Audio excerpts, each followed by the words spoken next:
Welcome to decor castle. നമ്മൾ ഇന്ന് പരിചയപ്പെടുത്താൻ പോണത് നമ്മളിപ്പോൾ ഈ ഇപ്പോഴത്തെ ലേറ്റസ്റ്റ് മോഡലാണ്. ഈ സ്റ്റയർ കേസുകളൊക്കെ നമ്മൾ സ്റ്റീൽ ഫ്രെയിമിലൊക്കെ നമ്മൾ ചെയ്യും.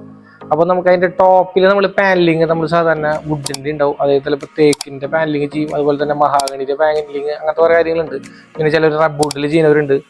അപ്പോൾ അതല്ലാണ്ട് ഒരു വ്യത്യസ്തമായിട്ട് നമ്മൾ വിനീർ വെച്ചിട്ട്, അതായത് നമ്മുടെ ഈ മിക്കാസ എന്ന് പറഞ്ഞ ബ്രാൻഡിൻ്റെ, ഗ്രീൻ ലാമിൻ്റെ മിക്കാസ എന്ന് പറഞ്ഞ ബ്രാൻഡിൻ്റെ ഈ വുഡ് ഫ്ലോറിങ് വരുന്നുണ്ട്. അതായത് നമുക്ക് അവർക്ക് വുഡ് ഫ്ലോറിംഗ് ഉണ്ട് ഓൾറെഡി തന്നെ. ഈ സ്റ്റയർ കേസിൻ്റെ മുകളിൽ നമുക്ക് പാനലിങ് ചെയ്യുന്ന ഈ ബോർഡുകളും വരുന്നുണ്ട്. ഇതിൻ്റെ ഫസ്റ്റത്തെ ഒരു 3 mm ഇതിൻ്റെ വിനീർ ഫിനിഷ് വരുന്നത്. ഇത് പോളിഷ് ചെയ്യാവുന്ന ഒരു സാധനം തന്നെയാണ്. ഇത് 15 years വാറണ്ടി ഉണ്ട്.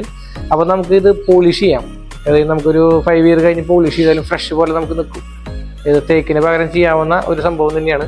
ബാക്കി പൈൻ വുഡാണ്. പിന്നെ അതിൻ്റെ ബാലൻസിങ്ങിനുള്ള വുഡാണ് പിന്നെ അടുത്ത് വരുന്നത്. മൊത്തം 15 mm തിക്നെസ്സിലാണ് ഈ ബോർഡ് വരുന്നത്. ഇത് നമുക്ക് റേസർ, സ്റ്റെപ്പ്, നോസ്, അതായത് റേസർ എന്ന് പറയുന്നത് ഈ ഒരു സെക്ഷൻ വരും, സ്റ്റെപ്പ് എന്ന് പറയുന്നത് ഇത്, റേസർ ഇത്, നോസ് എന്ന് പറയുന്നത് ഇത് രണ്ടും കൂടി കണക്ട് ചെയ്യുന്ന ഒരു ഏരിയയാണ് നമ്മൾ നോസ് എന്ന് പറയുക. ഈ മൂന്നും കൂടി ചേർന്നതാണ് ഈ ഒരു സ്റ്റെപ്പ് വരുന്നത്. ഇത് നമുക്ക് കസ്റ്റമൈസ് ചെയ്തിട്ടാണ് ഇത് ഫുള്ള് ചെയ്യുന്നത്. ഇതെങ്ങനെയാണെന്ന് നമ്മൾ എൻക്വയറി വന്നു കഴിഞ്ഞാൽ സൈറ്റിൽ പോയി അതിൻ്റെ മെഷർമെൻറ്റ് കാര്യങ്ങളൊക്കെ എടുത്തതിന് ശേഷമാണ് അവർ ഇതിൻ്റെ വർക്ക് സ്റ്റാർട്ട് ചെയ്യുള്ളൂ. അപ്പോൾ നമുക്ക് ചില സ്റ്റെപ്പ് 30 mm ഉണ്ടാവും, ചിലത് 25 ഉണ്ടാവും, ചിലപ്പോൾ 38 ഉണ്ടാവും. അപ്പോൾ അതിനനുസരിച്ച് എത്രയാണ് അളവ്, അപ്പോൾ അതിനനുസരിച്ച് അതിനെ അറേഞ്ച് ചെയ്തിട്ട് ഇവർ മെഷർമെൻ്റ് എടുത്ത് കസ്റ്റമൈസ് ചെയ്ത് കൊണ്ടുവന്നിട്ടാണ് ഇവർ ലേയും കാര്യങ്ങൾ ചെയ്യുന്നത്. ഇത് നമുക്ക് ഏകദേശം ഒരു സ്റ്റെപ്പിന് ആവറേജ് ഒരു 7,000 rupees ഏകദേശം ഇതിന് റേറ്റ് വരും. ലോങ് ടൈം റണ്ണ് കിട്ടും. പിന്നെ അതുപോലെ തന്നെ ഇത് ഈ ഒരു സ്റ്റൈൽ ചെയ്യുന്നത് നമ്മൾ കോൺക്രീറ്റ് ചെയ്തിട്ടുള്ള സ്റ്റെപ്പുമ്പോൾ ചെയ്യുന്ന ഒരു പാറ്റേൺ ആണ്. അതുപോലെ തന്നെ നമ്മൾ സ്റ്റീൽ വെച്ചിട്ട് നമ്മൾ 8 mm തിക്നെസ്സിലൊക്കെ നമുക്ക് പ്ലേറ്റ് വെച്ച് ചെയ്യുന്ന സ്റ്റെപ്പുകൾ ഉണ്ടാവും. അതിലും നമുക്ക് ഇതുപോലെ തന്നെ ചെയ്യാം.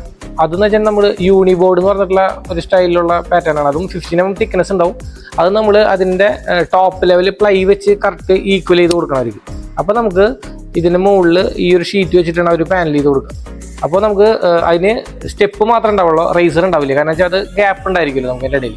അപ്പോൾ നമുക്ക് അത് ഒഴിവാക്കാൻ വേണ്ടിയിട്ട് സ്റ്റെപ്പ് മാത്രമേ ഉണ്ടാവുള്ളൂ. അപ്പോൾ അതാകുമ്പോൾ നമുക്ക് റേറ്റിലും വ്യത്യാസമുണ്ട്. അതുപോലെ തന്നെ ഇതിൻ്റെ ഷെയ്ഡ്സ് ഏകദേശം ഒരു 30 above ഷെയ്ഡ്സ് ഉണ്ടാവും. നമുക്ക് നമ്മൾ ഏതെങ്കിലും ഒരു കളർ സെലക്ട് ചെയ്ത ആ ഒരു പാറ്റേണിലുള്ള ടൈപ്പ് ഷെയ്ഡ്സുകളും ഇതിൽ അവൈലബിൾ ആണ്. അപ്പോൾ ഇതിൽ എൻക്വയറി കാര്യങ്ങളുണ്ടെങ്കിൽ ഞങ്ങൾ ഇതിൻ്റെ താഴെ നമ്പർ കാര്യങ്ങൾ കൊടുത്തിട്ടുണ്ട്. അപ്പോൾ ആ നമ്പറിൽ കോൺടാക്ട് ചെയ്ത് കഴിഞ്ഞാൽ ഇതിൻ്റെ ഡീറ്റെയിൽ ആയിട്ടുള്ള വിവരങ്ങൾ ലഭിക്കുന്നതാണ്.